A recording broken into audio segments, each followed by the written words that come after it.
कहानी की शुरुआत एक ऐसी घड़ी से होती है जहां मानो समय थम गया हो, जहां एक पिता के मन में छुपी चिंता, एक बेटी के सपनों की हलचल और एक युवक के दिल में पल रहा प्रेम, तीनों पहली बार एक ही जगह पर एक दूसरे से टकराने वाले थे। हवा में एक अजीब सी खामोशी तैर रही थी, जैसे कोई अनजान पल आने वाला हो जो सबकी जिंदगी बदल दे। और उसी खामोशी के बीच गोपाल जी गहरी सांस लेकर आर्यवर्धन की ओर देखते हुए बोले, मैं जानता हूं बेटा, मैंने तुम्हें पहले मना किया था, शायद बहुत सख्ती भी दिखाई थी, पर मैं एक बेटी का बाप हूं और उससे ज्यादा मेरे पास कोई पहचान नहीं। जो डर था वो भी उसी का था, जो चिंता थी वो भी उसी की थी। पर आज मुझे महसूस हो रहा है कि मैंने तुम्हें गलत समझ लिया था। ये सुनते ही आर्यवर्धन की आंखों में आश्चर्य, राहत और खुशी तीनों एक साथ चमक उठे, जैसे किसी ने बंद दरवाजे को अचानक खोलकर उजाला अंदर भर दिया हो। गोपाल जी ने आगे कहा, अब अनु आपकी कंपनी में वापस काम करने जा सकती है। मुझे अब कोई आपत्ति नहीं है। मुझे तुम्हारे इरादों पर भरोसा है, और भरोसा वही होता है जो कमाया जाता है, और तुमने वो भरोसा कमा लिया है। ये सुनते ही आर्यवर्धन के अंदर जैसे कोई भारी पत्थर हट गया। लंबे समय से जो अपराध बोध उसके दिल में बैठा था, जिसे वो चेहरे पर मुस्कान चिपकाकर छुपाता फिर रहा था, वो सब अचानक पिघल गया। वो आगे बढ़ा, धीरे से हाथ जोड़कर बोला, आपने आज जो कहा है वो मेरे लिए शब्दों से परे है।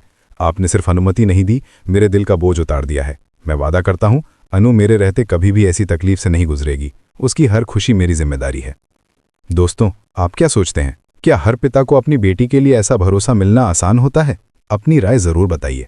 तभी आर्यवर्धन ने थोड़ी झिझक के साथ कहा, अगर आप इजाज़त दें तो मैं अनु को थोड़ा बाहर ले जाना चाहता हूँ। सिर्फ एक छोटा सा सेलिब्रेशन, क्योंकि आपने जो कदम उठाया है वो मेरे लिए बहुत बड़ा है।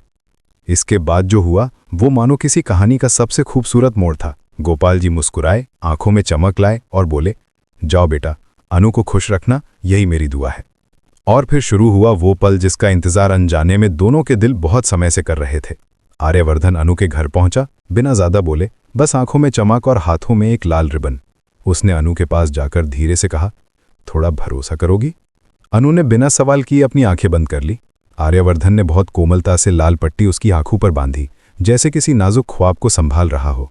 वो अनु को लेकर एक प्यारी, शांत, खूबसूरत जगह पर पहुंचा, जहां हल्की हवा बह रही थी, आसमान सुनहरा था और फूलों की खुशबू आसपास बिखरी हुई थी। लाल पट्टी खोलते ही अनु ने आश्चर्य से आंखें फैला दी।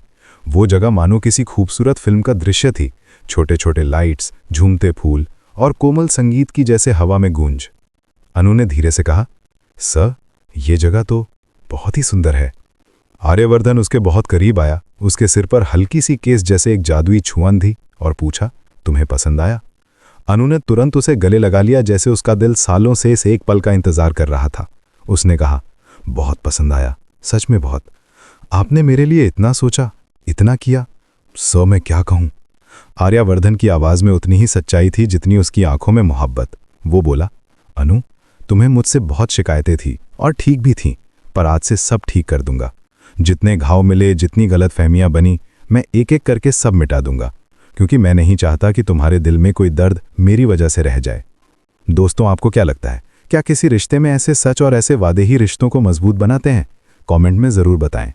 अब इस खूबसूरत डेट पर चांदनी की रोशनी, फूलों की खुशबू और हवा की थपकियों के बीच दोनों ने एक दूसरे से अपने मन की बातें की। अनु ने भी अपना दिल हल्का करते हुए कहा कि उसे लगा था कि उसके और आर्या के बीच कभी चीज़ें सामान्य नहीं होंगी, पर आज सब कुछ जैसे पहले से अधिक सच्चा लग रहा था। आर्यवर्धन ने उसकी हर बात धैर्य से सुनी, उसके हर दर्द को समझा और हर बात पर उसका हाथ मजबूती से थामे रखा। उस पल यह साफ था कि अब जो रिश्ता बन रहा था उसमें मजबूरी नहीं, भरोसा था, डर नहीं, विश्वास था, दूरी नहीं, अपनापन था।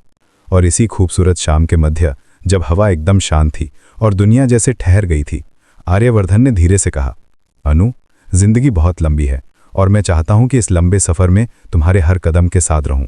क्या तुम मुझ पर इतना भरोसा कर सकती हो? अनु ने बिना सोचे बस उसकी आंखों में देखा और वो नज़र ही उसका जवाब थी। कभी कभी शब्द ज़रूरी नहीं होते, कुछ रिश्ते खामोशी में भी बंध जाते हैं।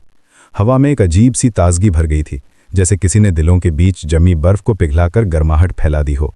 और उस रात, जो सिर्फ एक डेट नहीं बल्कि दो टूटे दिलों का पुनर्मिलन था, अनु और आर्यवर्धन के रिश्ते को एक नया नाम मिल गया। दोस्तों, आपको कहानी का ये मोड़ कैसा लगा? क्या हर रिश्ते को दूसरी मौका मिलना चाहिए? अपनी राय बताइए। उसी रात जब चांदनी की रोशनी जमीन पर गिर रही थी, अनु ने एक पल के लिए आसमान की ओर देखा और महसूस किया कि शायद जिंदगी ने उसे फिर से मुस्कुराने का मौका दिया है। आर्यवर्धन ने उसे घर छोड़ते समय एक बात और कही, जिसने इस रात को एक भावुक लेकिन खूबसूरत मुकाम दिया। वो बोला, अनु, आज जो शुरुआत हुई है मैं चाहता हूं कि ये कभी ख़त्म ना हो। और अनु बस मुस्कुरा दी। कभी कभी एक मुस्कान ही 1000 वादों से ज़्यादा गहरी होती है। कहानी यहीं ख़त्म नहीं होती, बल्कि यहीं से शुरू होती है। एक नए सफ़र की शुरुआत, एक नए भरोसे की स्थापना और उस भावना की जीत जो हर बाधा के बाद भी दिलों को जोड़ देती है।